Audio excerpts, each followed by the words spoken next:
Fala galera, sejam muito bem-vindos para mais um vídeo do Rapinas do Mar. Eu sou o Alexandre Castro e no vídeo de hoje a gente vai falar um pouco aí sobre essa derrota em horário nobre, importantíssima do Seahawks para os Packers em casa, né? Bom, antes de mais nada, queria pedir para você deixar o like, o seu comentário, o seu hypar e se inscrever no canal se você ainda não for inscrito. Lembrar que esse texto também está em formato, esse vídeo também está em formato de texto lá no site rapinasdomar.com.br. Então confere lá, beleza? E vamos aqui pro jogo. Bom, essa derrota foi bem dolorida porque a defesa começou muito soft. Então já cedeu 2 touchdowns nos 2 primeiros drives. O ataque não produziu muita coisa. E aí as coisas só pioraram quando o Dino se machucou. Quando eu tô gravando isso aqui, ainda não existe um prognóstico fechado de quando o Dino vai voltar. Aparentemente não foi uma lesão grave para tirar da temporada, mas pode ser o suficiente para tirar do jogo contra os Vikings. E o Sam Howell é uma negação para isso. Mas enfim, vamos falar sobre isso um pouco mais à frente. Os Seahawks se complicaram na classificação porque perderam a liderança para os Rams. Os Rams têm uma tabela muito mais tranquila com o Jets, que é basicamente um jogo bônus. Os Cardinals, que já não devem almejar muita coisa, provavelmente. E aí fecham contra os Seahawks. Enquanto Seattle vai enfrentar os Vikings, aí que ainda sonha com a NFC North, né? Uma vez que os Lions estão sofrendo uma enxurrada de lesões, né? Então eles devem vir com tudo para cima de Seattle no próximo jogo. Depois o time pega os Bears e pode ser aquele jogo armadilha, né? Para por fim ir lá para os Rams. Então as coisas se complicaram um pouco mais para Seattle. Existe uma matemática aí que inclusive deixa esse jogo dos Vikings como um dos mais importantes, mas eu vou deixar aí para os vídeos do João aí explicar melhor, e para o vídeo de prévia também, que vai vir aí no final da semana, beleza? Vamos aqui para alguns lances que eu separei. Bom, o primeiro lance que eu separei aqui foi o touchdown do Seahawks, a melhor jogada do Sam Howell, que foi entregar a bola para o Zach Charbonnet. Acho que vocês lembram aí no vídeo da semana passada que eu falei que quando o time faz muitas vezes a mesma coisa, é um sinal, e dá certo, é um sinal de dominância, né? Assim, os Seahawks conseguiram correr bem em alguns momentos, mas o Charbonnet terminou a partida com 8 carregadas, né? Quando ele marca esse touchdown aqui, tinham tido 19 jogadas que foram dropbacks de passe.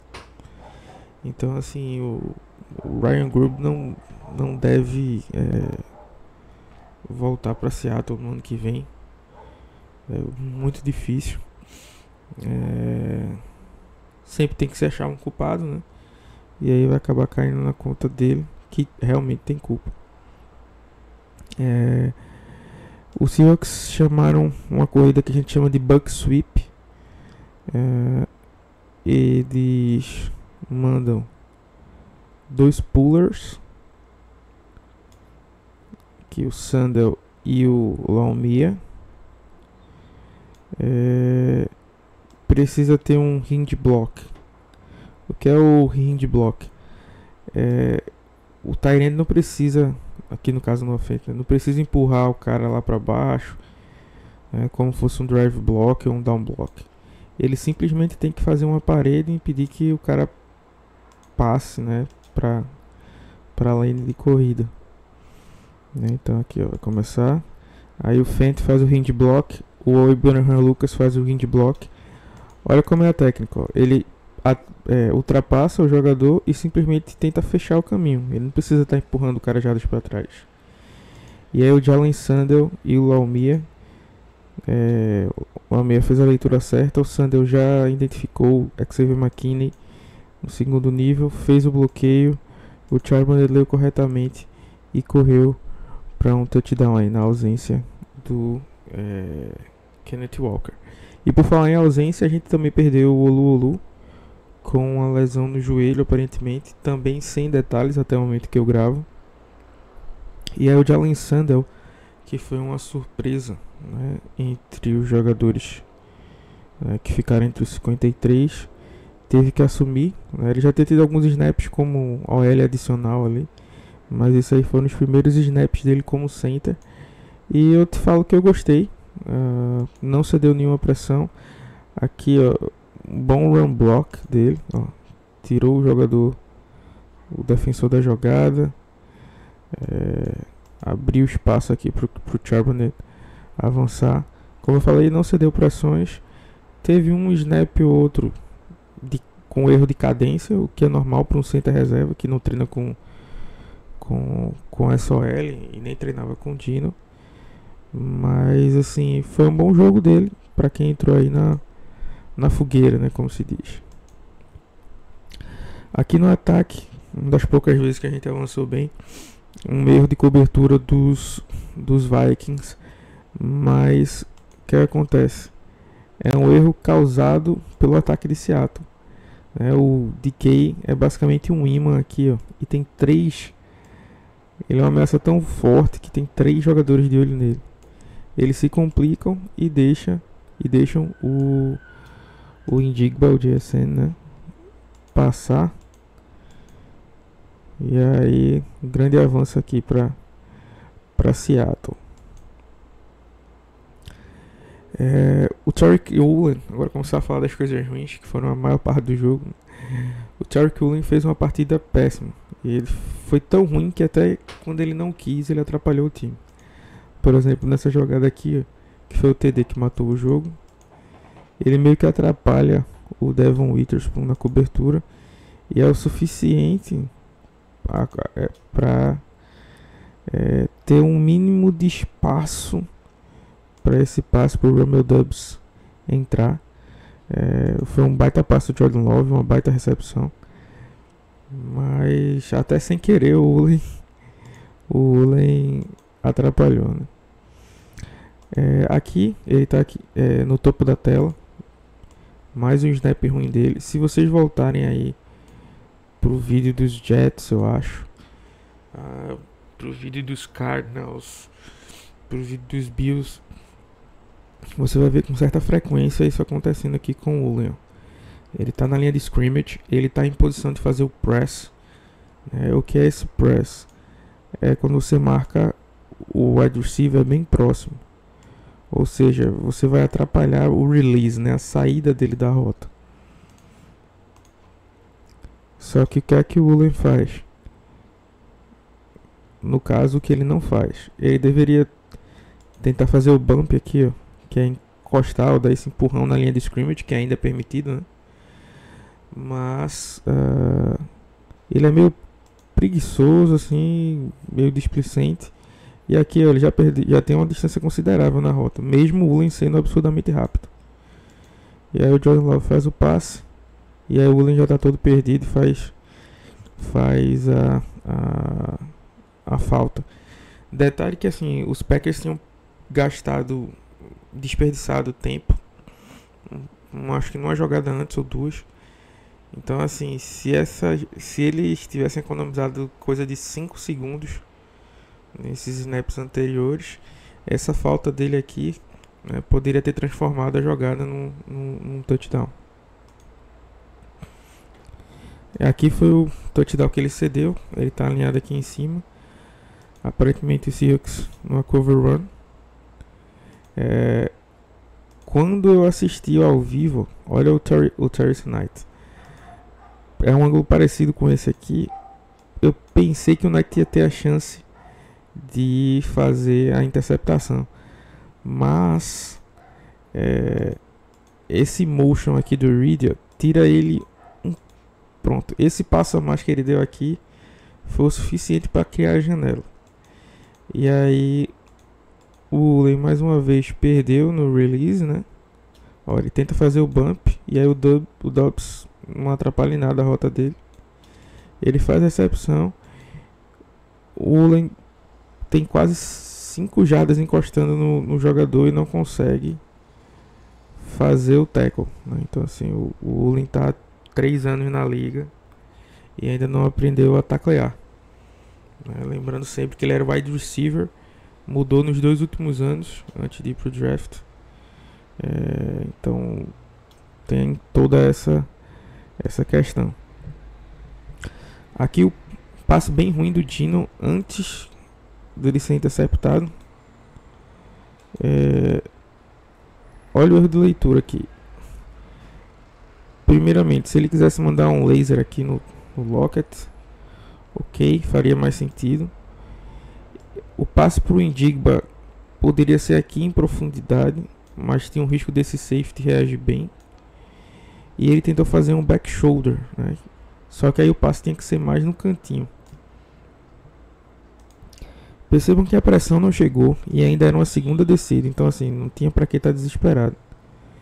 E aí ele faz um passe ruim e só não foi interceptado porque o JSN deu um tapa na bola aí, sendo um dos melhores defensive backs de Seattle na noite. E aí logo no snap seguinte ele é interceptado, né? Consegue o que ele estava querendo. Perceba aqui ó, que o Laken Tomlinson sai um pouquinho lento do snap, né? O que não é nada de novo para ele. O Charbonnet tenta afastar o blitzer. A pressão chegou aqui, mas é aquilo. O Dino muitas vezes, a gente falou muito disso na partida passada, que ele não tinha feito isso. E aqui ele voltou a fazer, que é tentar ser o herói em situações que não precisa. Joga a bola fora aqui, chuta o field goal, né? É melhor do que nada. E aí ele arrisca um passe aqui. A leitura em tese era até boa, né? Era uma cover 2. E esse passe, se fosse por aqui, até poderia fazer algum sentido. Mas a outra rota está muito próxima.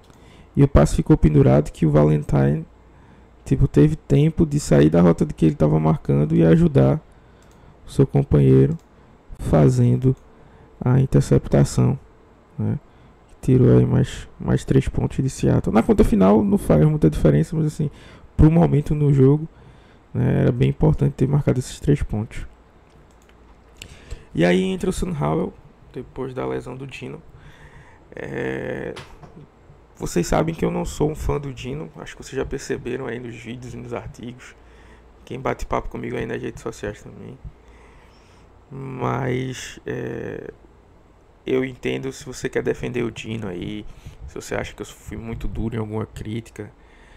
Mas o que você nunca vai ver é, mesmo eu criticando o Dino, eu nunca pedi o Sam Howell. Eu sempre disse que isso, inclusive várias pessoas comentavam, mas bota o Sam Howell então. Pra mim botar o Sam Howell é dizer, colocar o Sam Howell por opção, né? Não numa questão de lesão, claro. É dizer assim, ó, tipo, entreguei os pontos da temporada, vamos botar aí o Sam Howell e aí pensar no imponderável, né? Assim, eu fui totalmente contra a troca. O cara liderou a liga em interceptações ano passado. Então assim, bem complicado. E o jogo de ontem foi um conjunto de fatores ruins, né? Assim, se você pegar o Howell, ele já é ruim e entrou num ambiente péssimo, que é um OL ruim, um coordenador ofensivo que chamou as piores jogadas possíveis, como a gente falou lá no comecinho. Esqueceu de correr com a bola, de tirar um pouco essa pressão. Fez muita jogada de passe longo, né? Então, para um cara que não está acostumado, que teve que entrar no meio do jogo com um placar dilatado já no momento, né? Que tendo que correr para diminuir uma ampla vantagem, né? Então, assim, tudo que podia dar de ruim, deu de ruim. E fora que o Howell já é ruim, né? Então, aqui, ó, o JSN vai correr uma rota curtinha contra o linebacker. E aqui já era para ele estar fazendo o passe. Se ele quisesse fazer o passe aqui, ele segura, fica olhando encarando o JSN. E aí dá tempo do linebacker quase fazer a interceptação. E aqui por fim ele foi interceptado. E assim, a gente já conversou, né, os tipos de cobertura, né? 4 no fundo do campo é cover 4, 2 no fundo do campo, cover 2, 3, cover 3, né? Um lado cover 4 e outro lado cover 2, é a cover 6, né? Então assim, esse momento do jogo, o jogo já estava ganho pros Packers, eles não estavam fazendo nada demais. Então perceba que não é nenhuma cobertura muito complexa. 4 indo atrás do QB, 2 no fundo do campo, né? Os 2 corners aqui e 3 caras marcando as zonas intermediárias. É uma cobertura padrão, mas se você jogar Madden, tem cobertura bem mais complexa do que essa no Madden. Então simplesmente tinha um cara aqui e o Howell foi e passou a bola onde tinha um linebacker. Assim, como eu disse, não foi um disfarce que a defesa dos Packers faz bem, né? Não foi um disfarce, não foi uma pressão, né? Foi simplesmente o Howell sendo ruim. Bom, é isso, pessoal. Espero que vocês tenham gostado. Um grande abraço. Vamos se recuperar essa semana aí para trazer essa vitória contra os Vikings. Go Hawks!